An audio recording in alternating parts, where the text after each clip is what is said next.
Today, we're going to be ranking the top 36 Dynasty wide receivers, including 2024 rookies, and putting them in tiers. Starting off in tier 1, we have Justin Jefferson as our wide receiver 1.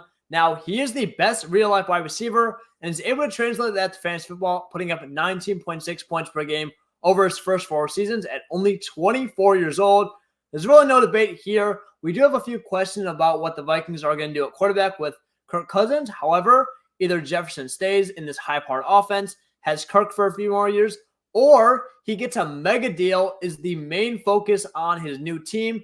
Probably still going to be in a pretty good situation if they have the money to pay Jefferson. But either way, I believe he has the talent and ability to finish as the wide receiver 1 on any given year, and he is just so young. Now, at wide receiver 2 and 3, I have CeeDee Lamb at 2, Jamar Chase at 3, but I can see the argument for having Chase higher. I just like CeeDee Lamb because he just finished as the wide receiver 1. He's improved every single year and was able to make that alpha leap from 17.7 to 23.7 points per game, something that I don't necessarily think Chase has really done yet. I mean, he's been good, but he's almost kind of peaked in his rookie year. Now, I am a little worried about Dak because he had an amazing year, but he's 30 years old. I don't know if he's going to be that good in the long term. And Jamar Chase, you have the opposite. You have Joe Burrow, who is going to be elite. But still, we're going to have Chase at 3, and he's still been very good. Don't get me wrong. It's just that he's kind of been not trending upwards in the same way as CeeDee Lamb, but he's still an elite talent, still attached to Joe Burrow. However, it does make me feel a lot better about my decision now that we see T. Higgins goes back to the Bengals, and Jamar Chase isn't going to get a crazy number of targets in 2024 with T. Higgins still there like we may have thought, and then you may have the argument to move Chase higher. At 4, though, we're going to have Amon-Ra St. Brown, and again, like CeeDee Lamb, St. Brown has improved every single year. Just went from 16.7 to 20.7 points per game in his age 24 season. He's very young. Jared Goff isn't an elite quarterback, but he's given him enough volume.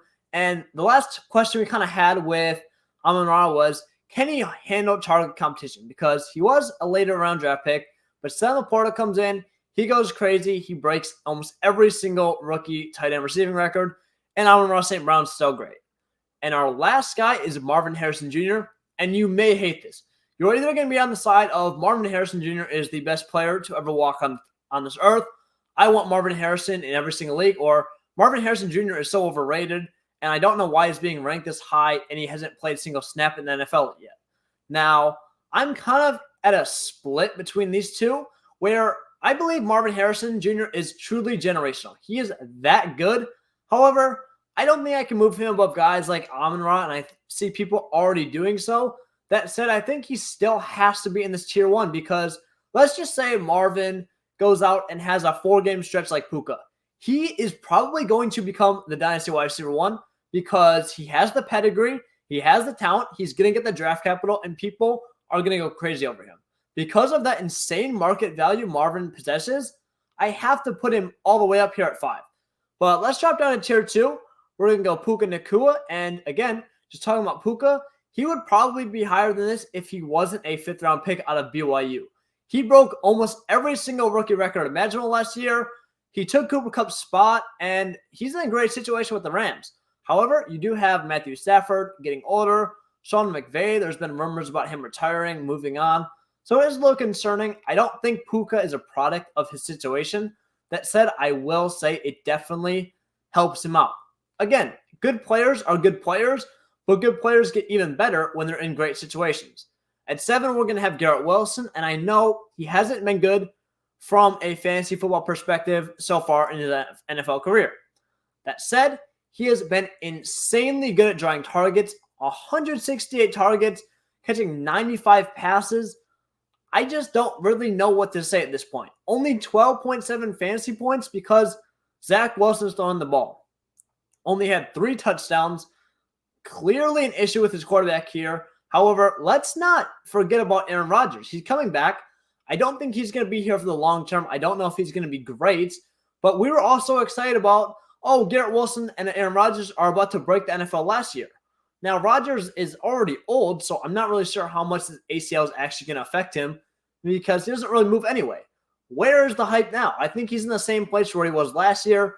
I had him around this range last year. I'm not really wavering too much. Now we have our second rookie at 8. Malik Neighbors. And Malik Neighbors would probably be ranked, I don't want to say higher, but he would be getting talked about even more than he already is if he wasn't in the same draft class as Marvin Harrison Jr. He's being drafted insanely high in 2024 drafts already, underdog at 35 overall, wide receiver 24, which just kind of tells you how good Malik Neighbors is as a prospect, how good people are expecting him to be as a rookie. But he was just insane in college, the best college wide receiver last year, in my opinion, had the best PFF grade, 93.1. However, it does concern me a little bit. Maybe he goes to the Giants and he's stuck with Daniel Jones. So where his landing spot is, I think he's going to be a little more landing spot dependent on Marvin Harrison, but he's still a great player nonetheless. At 9, we have Chris Olave, who has actually been better than Garrett Wilson. I view them very similarly, where they're both great players, great talents, but just are stuck in quarterback purgatory. However, Olave has Derek Carr, who is just god-awful, and we don't really know when that situation is actually going to end. Probably a few more years, which really sucks. Olave has drawn 119 targets year 1, 138 targets in his first 2 seasons, so he's been great at getting targets, very efficient, just not a good quarterback. At 10, though, we're going to have A.J. Brown, and he is 26 years old, which is why he's down here a little bit further. So I don't really know how much he can increase in value, which is very important when keeping these rankings in mind. These are not only going to be talent-wise, what I think these players are going to do production-wise, but also market value. And that's something you should always be factoring in when ranking these players. Then we're going to drop down to 11, Tyreek Hill, 29 years old. I mean, you can move him higher in this tier. That's why this is a tier list, why he's in this tier, depending on if you're a contender. If you're a contender, I would not be mad at all if you just take Tyreek Hill over Puka or Garrett Wilson straight up because, you know, he says he's going to retire in 2 more years. But if you're getting 2 more years of wide receiver 1 production, just take it. Don't try and be too cute. Tyreek Hill is an amazing player. He is old, but still. His level of production is insane. In tier 3, we are going to start off with Brandon Ayuk at 12. Brandon Ayuk has always been one of the best route runners in the NFL. And this year, it finally really translated to fantasy points. Only had 105 targets, but had 15.6 points per game because of his insane efficiency stats. 30 yards per route run, 2nd in yards per target, 2nd in yards per team pass attempt. The reason he's down here in his own tier, because we want to chase, you know, we love great players, but we would like to see targets. Targets are very consistent year to year. Efficiency, not as much, even though obviously as great of a player Ayuk is, he's going to be efficient most of the time. However, if that dips just a little bit, there's almost no margin for error. That said, maybe we see Ayuk in a different place. He's posted about being unhappy. We don't really know with Ayuk here. At 13, we're going to have DJ Moore over Jalen Waddle because he's only 1 year older than Waddle. Just had 16.9 points per game with Justin Fields, who only had 2.5 thousand passing yards. Not good at all. The Bears are almost 100% guaranteed to get Caleb Williams, according to Las Vegas. And that's going to be an immediate upgrade. They're going to throw the ball a lot more. So he's not the youngest player, but was very productive last year with a bad quarterback, at least from a fantasy perspective for him.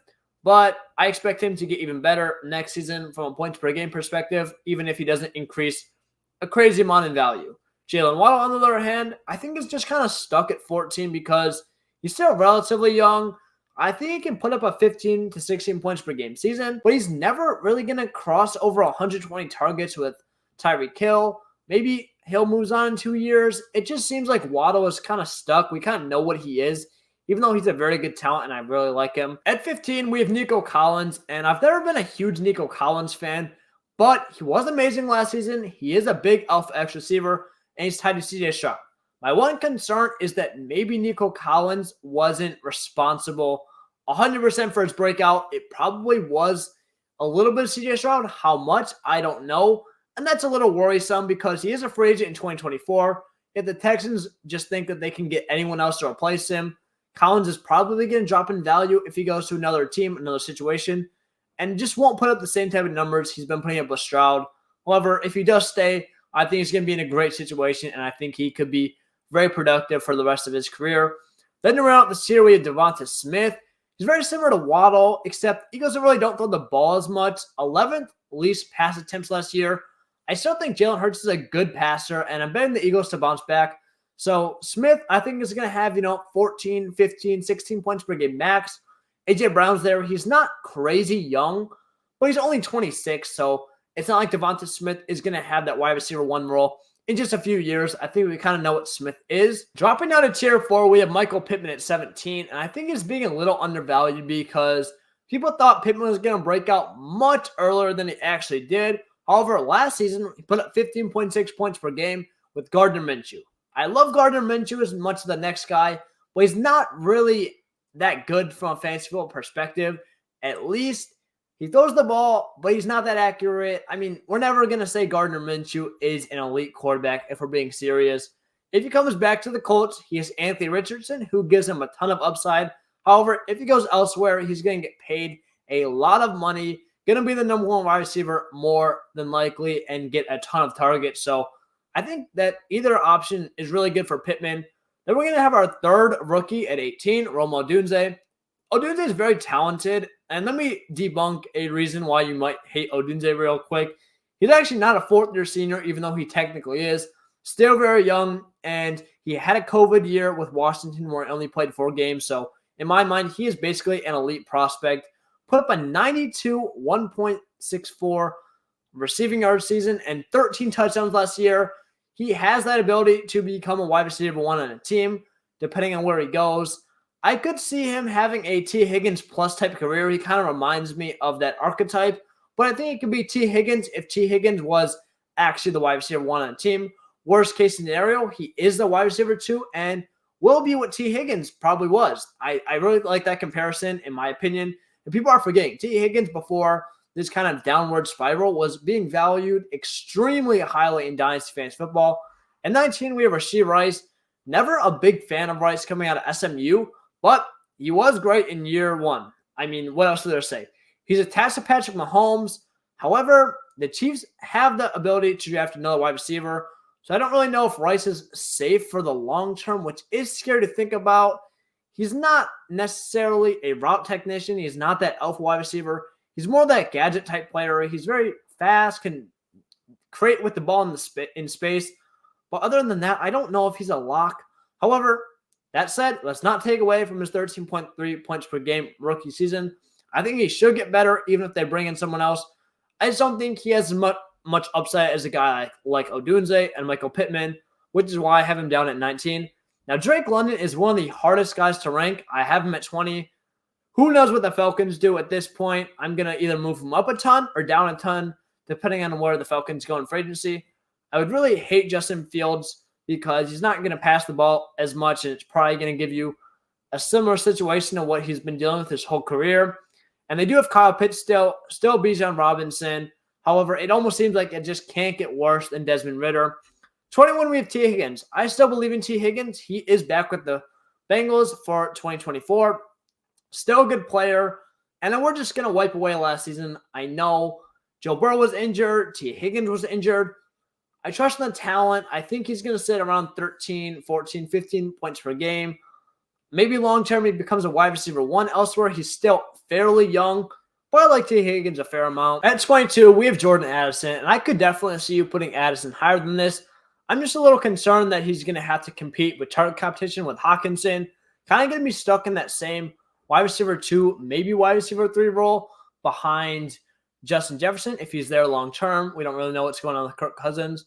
He was a great prospect coming out of USC, though. 13 points per game his rookie year. So I really like Jordan Addison. At 23, we have Tank Dell. Very undersized, but was very good, averaging 15 points per game. It's a little concerning that he missed six games down the stretch.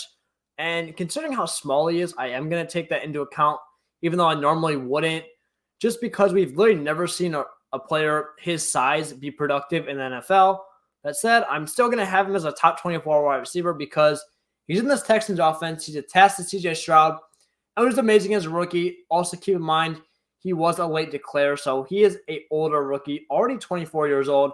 24, we have Jackson Smith-Njigba, and I'm not sure if this is too low or too high. People are probably going to have him lower than this, if I'm being honest, but I was really excited about JSN coming out. He didn't really do anything in year 1. He was playing behind DK Metcalf and Tyler Lockett. I can understand if you want to put Zay Flowers ahead of him because Zay Flowers was very good. He's attached to Lamar Jackson. That said, the Seahawks maybe do something else other than have Geno Smith there in the long term. In fact, Geno Smith is pretty much guaranteed to only be there for one more year. So I'm really happy about that. Tyler Lockett's probably going to fade out. New offensive coordinator, I think JSN can shine.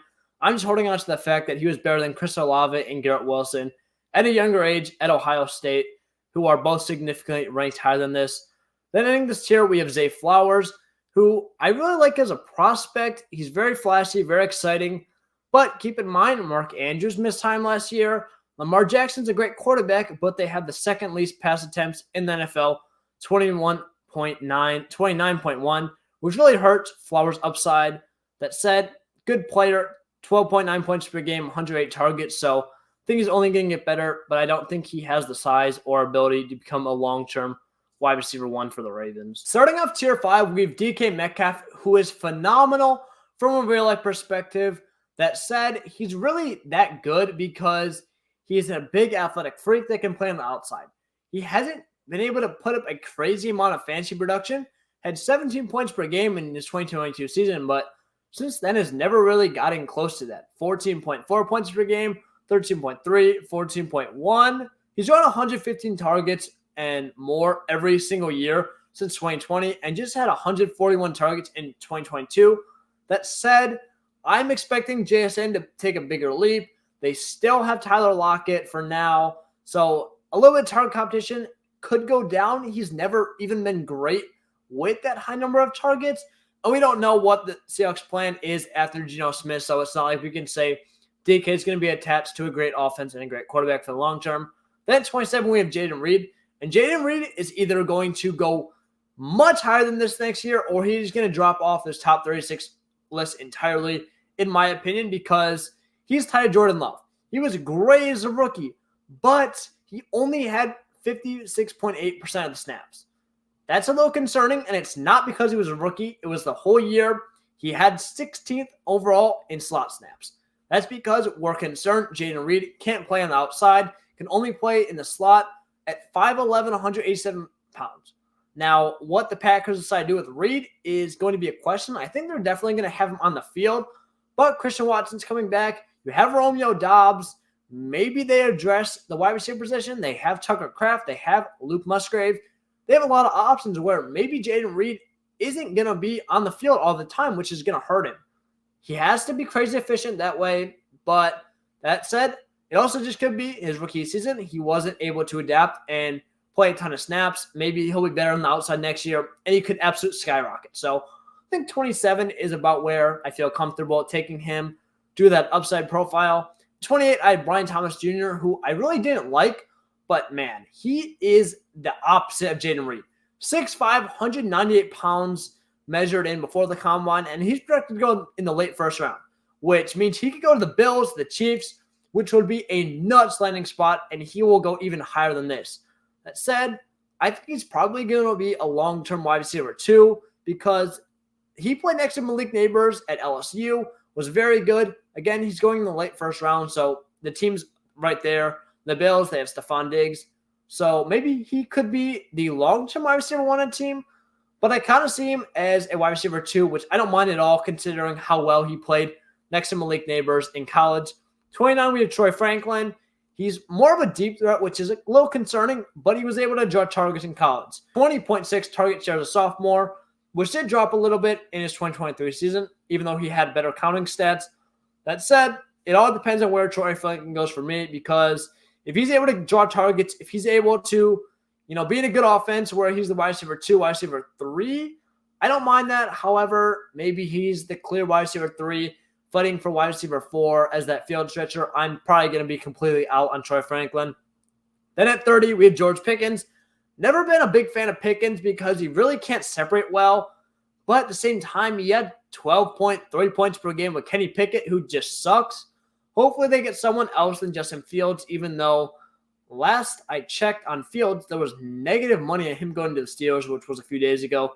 So a little concerning. That's probably not going to solve his problems. But I think he's a solid wide receiver 2 long-term. I just don't love him. I don't really know what to do with him, but he has been fairly productive. and his quarterback play sucks. So I'm going to give him the benefit of the doubt and just throw him here at 30. To end this list off, we have tier 6, which is a bunch of older players and one wild card. Starting out at 31, Deebo Samuel, and he's already 28 years old.